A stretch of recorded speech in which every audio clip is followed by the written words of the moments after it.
Good morning, ladies and gentlemen. Uh, the the first speech started on a diplomatic note, so let me start on a philosophical note. Uh, the universe that we know is like a machine, as our scriptures say, with infinite intelligence and no end and no beginning. And in that universal order, man is also a machine with limited intelligence. So, in that scheme of the things of the universe, it was inevitable that man would create machines. And once it created machines, it would create more and more of those machines, put more and more intelligence. And maybe at some point of time, that intelligence will equal or exceed the human intelligence. And that will come through the interconnection of those machines. Today, it is already happening. We have more devices than people. In future, perhaps many, many more times devices than we would have human beings. And that we know as M2M communication, a beginning of that we are seeing. And it's going to grow. And while it is happening, these exciting things are happening, I would like to start with back to the ground reality from philosophy to where we stand. In our National Telecom Policy 2012, we did identify M2M communication as one of the new technology that has immense potential, and therefore it was to be facilitated. As part of that follow-up, we had a working committee, a consultative committee, where we did consultation with the industry associations like ASSOCHAM, COAI, OSPI, and others. And as a result of those consultations, a roadmap is being prepared. This M2M roadmap we are going to announce shortly. And what it will do is to set a direction for how this market would take off. We are trying to address the issues which pertain in the regulatory realm, the issues related to M2M service providers regulation, and then we recommend a light touch regulation.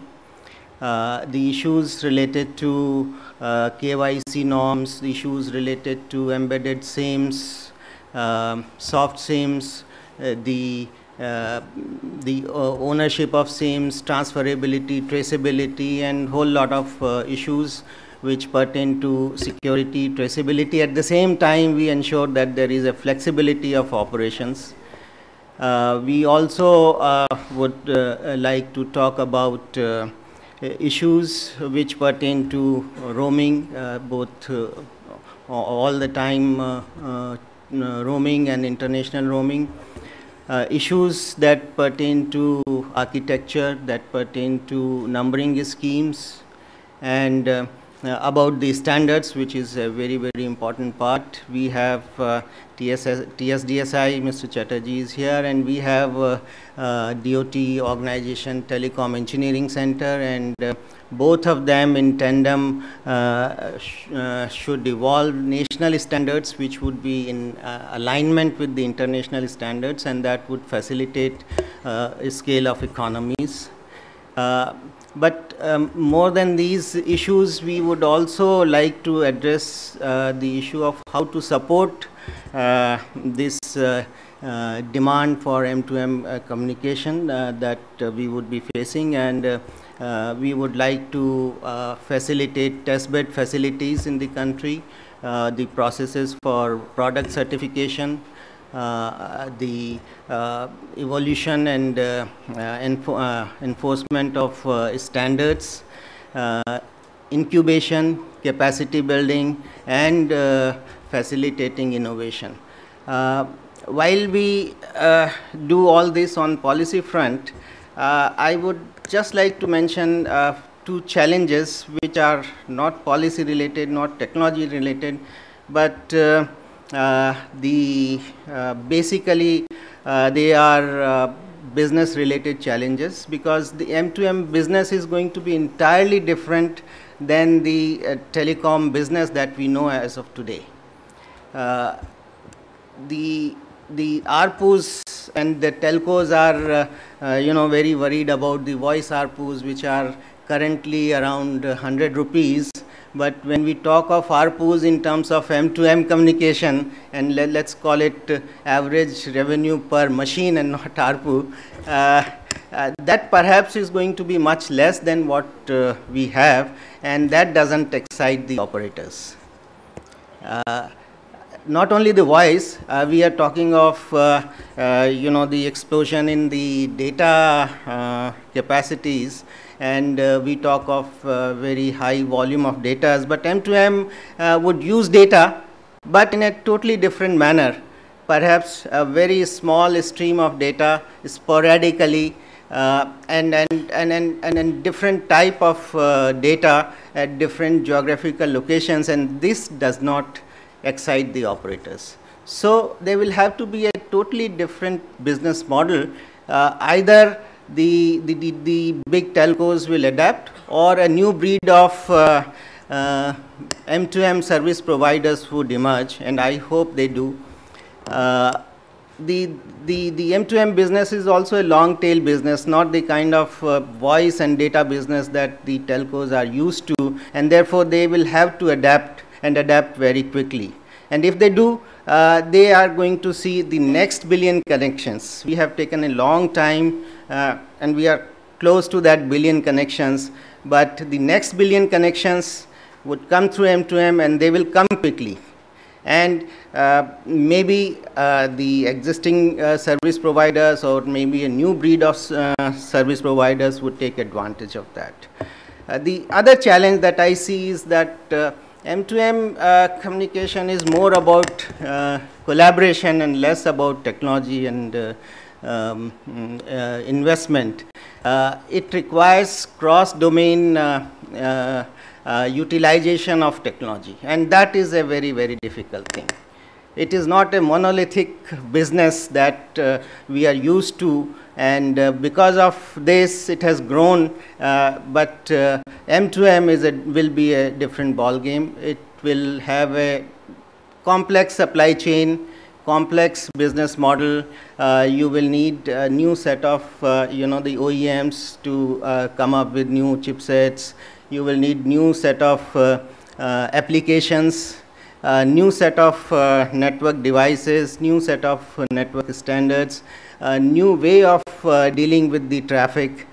So the whole lot of things are going to change, and that would require collaboration, that would require a coordination, so that the whole ecosystem actually develops. These are the challenges that we are aware. Fortunately, a few fortuitous things have already happened. We have taken initiative, DOT, to ensure that IPv6 at least is enabled across the country, so that the IP address issue is at least addressed, and we are ready to change over any time that we want. Most of the operators are now IPv compliant. Most of the government organizations, they are ready and IPv6 compliant, and this is one thing that we are ready with. The other thing that we are seeing is the government's thrust on 3 programs: Digital India, Make in India, and the thrust on smart cities. Digital India, has a very ambitious scope and objectives. One of the key objectives is the broadband as a utility, broadband, emphasis on the broadband connectivity, and then part of that national optical fiber network is being set up. I was fortunate to be part of it since its inception, and the goal is to take fiber connectivity to all our Gram Panchayats, 250,000 of them. And in addition to that, there is also a program for taking mobile connectivity to all the unconnected villages. And when that happens, we will be ensured of ubiquitous connectivity, data connectivity all across the country, and that would be a big step forward for giving fillip to the M2M communication. With the Digital India and Make in India program, we will also see lowering of the cost of electronic products, and that would go a long way in ensuring M2M proliferation, because ultimately it is the electronic devices that would make the difference. The smart city emphasis and the plans that are coming up will also give a fillip to M2M communication, as you all know. And with these things happening, we hope that India will take a leadership role in taking M2M communication forward, and I invite all of you to be part of that, and I wish this deliberations and this conference a very big success. Thank you very much. I would like to request Dr. Chatterjee to kindly come on the stage once more, please, to hand over a token of thanks to Sri A.K. Bhargav.